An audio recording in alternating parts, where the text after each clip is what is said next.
The reenactment of George What about Washington me? crossing the Delaware River. Hello? I'm next to these two beautiful people here. I love the hair, fabulous hair, beautiful. Earl George Washington. Hello. Front. Step. Hi, it's Father Ryan. I'm here with. Victoria, and I'm Joy. Okay, tell me what you guys do again. So today we are portraying camp followers of the American Continental Army, and camp followers were usually following their husbands or brothers, and they would be doing a lot of the laundry, caring for the sick and the wounded, and sometimes they would be doing cooking as well. But soldiers would often do the cooking in the camp since the ladies were a little bit farther away from the soldiers. But there, a lot of the when the soldiers were called into the war, the women didn't have anything to stay behind for, and they wanted to stay with their husbands, so they would go and follow them, and that was like their life, to go with their families.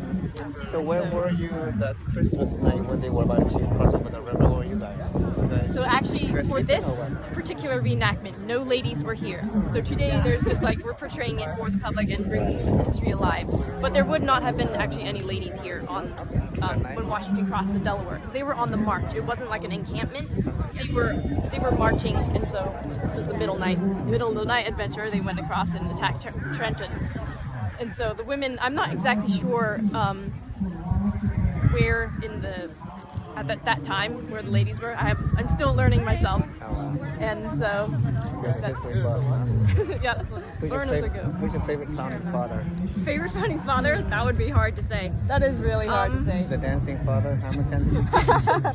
Maybe right now for me, actually, mine would probably be John Hancock, because I just read a book about him and his life is so amazing. He is actually, like, not that many people know, but he would be considered America's first president, because he was the president of the Continental Congress, and when America declared war against Britain, then that was the first time America was saying they were a nation.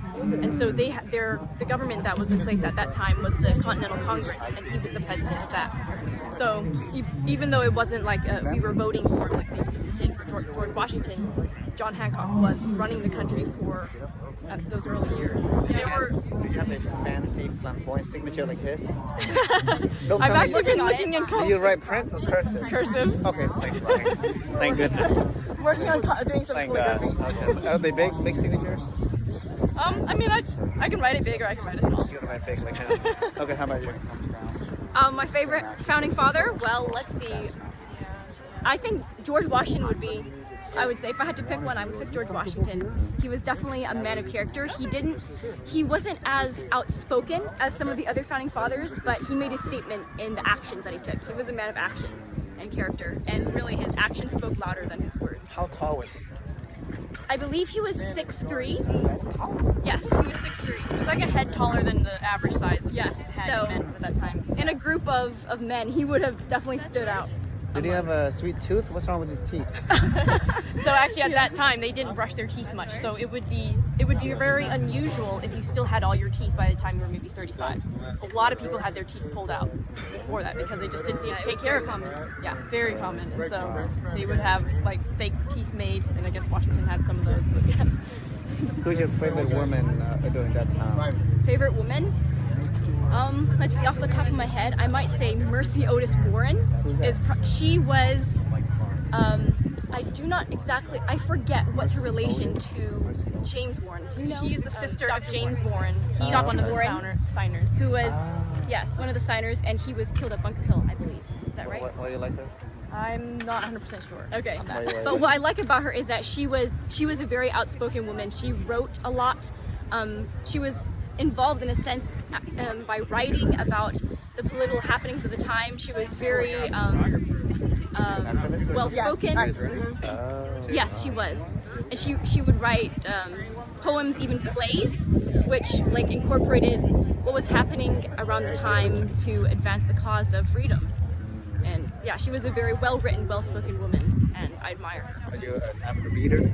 Yes, I am. I'm an avid reader. Yes, I do somewhat write. Who's your favorite Washington founding the town? Martha? Actually, she's very admirable. I haven't looked too much into the lives of the ladies, and that's what I want to look into more like specifically. But Martha Washington, yes, she would follow her husband George Washington and really boost the morale of the troops. And because she was the wife of the commander-in-chief, she was very much a target, and she could have gotten captured. The British could have really gone after her because she's such a valuable person at the time. But Martha Washington wanted to be there with her husband and support the troops, and that really brought morale to the soldiers. They were encouraged that she was there. Because even at that time, George Washington, he was very much admired by all the people, and they voted him as our first president, and we wanted to continue voting him in, but then they made the 2-term limit. I think that was actually much later, but because Washington only served two terms, that's why the presidents only have decided to just have 2 terms. But he voluntarily stepped down actually after his 2nd term. He could have Come on, kept ladies. going, but he was very honorable. I'm gonna make these 2 ladies famous, by the way. You guys are the We're their younger sisters. Yeah, We're all sisters. family. Yes. and you're here to bring the emotional support and good food. Morale, to keep the morale of our men up. Yep. Yes. Wow, you're red. What do you call this? The mantle or the Red. This would be like a cardinal color, cardinal cloak. Red was the most color for cloaks. It's kind of like the considered, like when we think of jeans or denim, it's like always blue.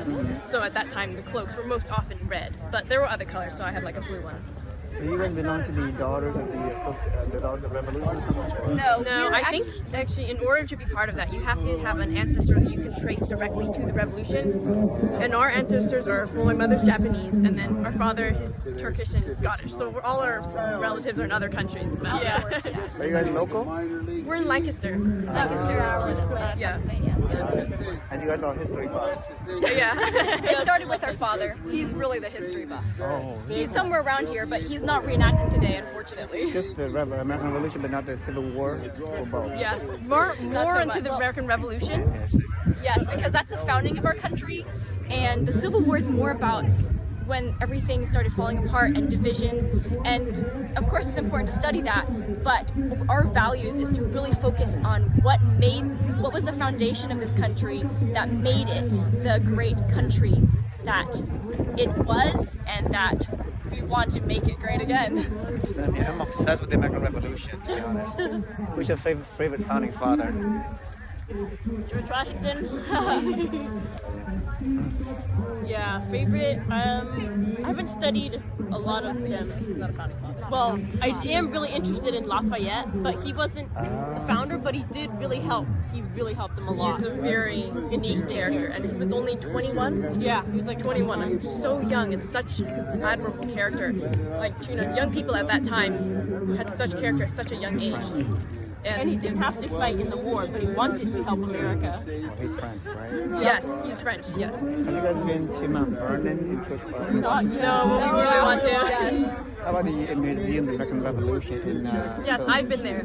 Have you seen the tent? Yes. Yep.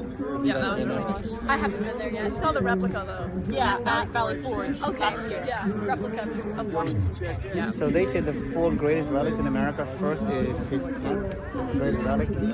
Second, they say is the Independence Hall. Okay. Liberty Bell? Liberty Bell? Liberty Bell would be the 4th. The 3rd would be the flag at Smithsonian? Is it the Star Spangled Banner? Francis Scott Key song? DC. Okay. The 4th would be the Liberty Bell. Do you agree with that list or no? Yeah, I haven't heard of that list, but it does sound. It sounds pretty spot on. Yeah. Have you seen the flag? I have. That's Okay. Fort McHenry. No, in DC. I haven't seen that one. I see the replica of it. Okay. Fort McHenry in Baltimore. Oh, so they fly a replica there. Yeah, they have a little replica. Nice. Yeah, the original one. I saw a picture online. They used to have it on display. I don't think it is now, but it's massive. And then you can see the holes where the cannonballs went through. And it's really amazing that it survived. Are you guys all history majors or no? No, we're actually homeschooled, so we do all our own Are you studying. in college now? Or I'm technically past college, but What do you I do? What do you do haven't now? stopped educating myself. What I'm doing is I work at a bookstore. I love books and reading, but it's actually Don't lose that passion. It's actually a Chinese bookstore, a Chinese Christian bookstore. In Lancaster. Yes. And well, my passion's actually music, so I play piano and. We are Christians, and we want to identify with just being Christians. What we like to identify as we're American Christians. so if anyone any other American or they're Christian, there's something we can identify with, and instead of like dividing each other over on denominations, we can come together and see what we can unite over. Well, how about your parents? Did they belong to some denomination in the past? In the past, well, my mother grew up in Japan in a Baptist denomination, and then our father, he on the opposite side of the spectrum, he grew up in more of a charismatic church. Okay. That's, You guys- that was way back. That was way back. That was way back when he was just a boy. That's awesome. You guys are sisters or no? Yes, Oh, sisters. Yep. No boys? One brother. One brother. He's marching with. Oh, really? Yes. That's awesome. Let's go see him.